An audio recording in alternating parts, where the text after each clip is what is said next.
So, isang mapagpalang araw sa ating lahat. Ako po si Zarina Espaloma at ngayon, ilalahad ko ang aking natutunan para sa daily devotion ngayon June 23, 2024 na pinamagatang ang Diyos ang nagbibigay ng kakayahan para umunlad. So, ang series ng Trusting in God in Financial Matters. So, ang scripture natin ngayon is Deuteronomy chapter 8 verses 17 and 18. Background lang dito sa sinabi ni Pastor Russell na pinaalalahanan lang ni Moises. Si Moises kasi yung ginamit ng Diyos para palayain yung bayan ng Israel mula sa pagkaalipin sa Ehipto. And during this time, nasa disyerto sila. Hindi pa sila nakapasok doon sa lupang pinangako ng Diyos. Ang lupang iyon ay punong-puno ng kasaganahan kumpara mo sa disyerto. So, ang sinasabi dito sa talata na to nasa Deuteronomy is, "You may say to yourself, my power and the strength of my hands have produced this wealth for me. But remember the Lord your God, for it is He who gives you the ability to produce wealth, and so confirms His covenant, which He swore to your ancestor as it today."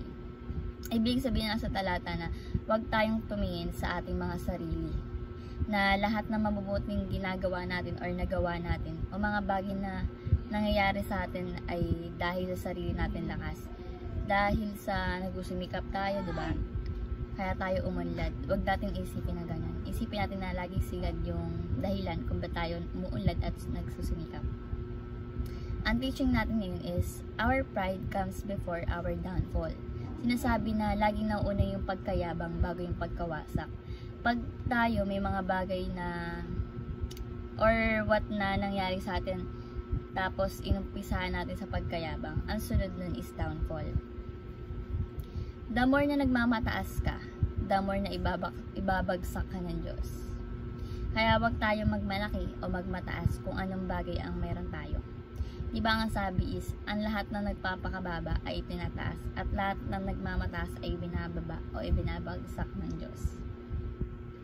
Next is, our talents and skills are gift from the Lord. Lahat ng talents, skills, ability natin ay regalo sa atin ng Diyos. Lahat ng talents, skills, ability ay regalo sa atin ng Diyos. Kaya kung ano man ang accomplishment and achievements natin sa life is because of God. And glory to God. Salamat sa Panginoon na nagbibigay sa atin ng kakayahang magtagumpay sa buhay. So lahat ng meron sa atin kung bakit tayo umuunlad is because of God. Lahat ng meron tayo is galing sa Panginoon. Lahat ng tagumpay natin is galing sa Lord. Next is, our power to create wealth comes from the Lord. Hindi lang pala talent, skills, pati pala yung power, ability na kakayahan natin and capacity. Kapasidad na mamuno, leadership and capacity. Lahat ng ito ay galing sa ating Diyos. Kung ano man resulta ng abilidad natin na ibinigay ng Diyos, lahat yon is sa Panginoon galing. Sa Panginoon pa rin.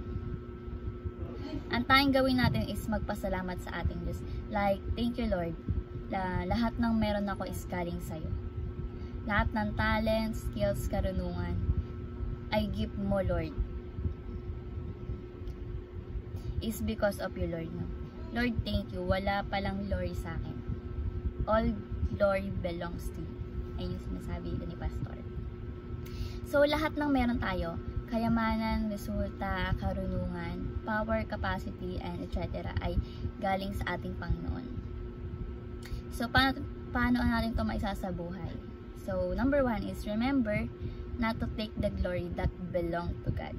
Sabi dito, kapag yung ibang tao is umunlad na sa buhay, like mayayaman na talaga, successful na in life, yung tipong wala ka nang intinding problema, gigising ka na ng ganito, may pera, diba? Kapag ganito yung estado mo sa buhay, so, ang tendency is magmamayabang, magmamataas. At yun ay ang ikinakagalit at ikinaiinis ng ating Panginoon.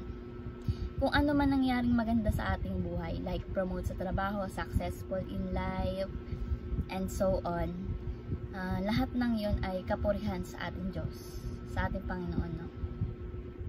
Next is, recognize that all good things comes from the Lord. First is dapat ma-recognize natin sa ating sarili na lahat ng meron tayo 100% garantiyak na na mga bagay is galing sa ating Panginoon. Like ako kapag may sinasabi or pumupuri sa akin na ang galing mo naman sa ganitong bagay, ang galing naman sa ganito. Always ko sinasabi is thank you Lord or glory to God. Kasi nung may kwento sa amin sa church na pinupuri yung isa dun sa music team namin, music ministry namin. Tapos lagi niya sinasabi, glory to God. Hindi siya yung, hindi naman yung parang ganun. Sinasabi niya like, glory to God. Ang saya lang sa pakiramdam. Lord, thank you galing po sa inyo lahat ang mabuting bagay na nangyayari sa akin.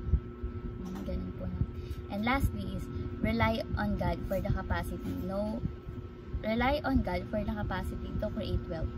Lahat ng skills, talents, ability ay galing sa Diyos. At kung wala ka pa naman ito, is hingin mo sa ating Panginoon. Ibibigay niya naman ito. Always remember na ang Diyos ang nagbibigay sa iyo ng abilidad para umunlad ka. Hindi sarili mong lakas or whatever. Si Lord lang. Huwag natin basta hingin yung kayamanan sa Diyos. Hingin natin yung capacity, means tayo pa rin yung magtatrabaho o magsusinikap. Generous ang ating Panginoon at ibibigay niya sa atin yung gusto natin. No? So, ayun lang po yung teaching and application ngayon sa aking devotion. So, ang lesson learned dito is kahit anong estado mo sa buhay, kahit napakayaman mo na, wala ka na iniintinding problema, nakaunlad ka na sa buhay, ay huwag magmataas or huwag magmayabang. At huwag kalimutan na ang Panginoon ay lahat ng meron ka, lahat ng achievement and accomplishment sa buhay is galing sa ating Panginoon. Ayun lang po ang aking tutunan at thank you sa pakikinig at God bless po sa ating lahat.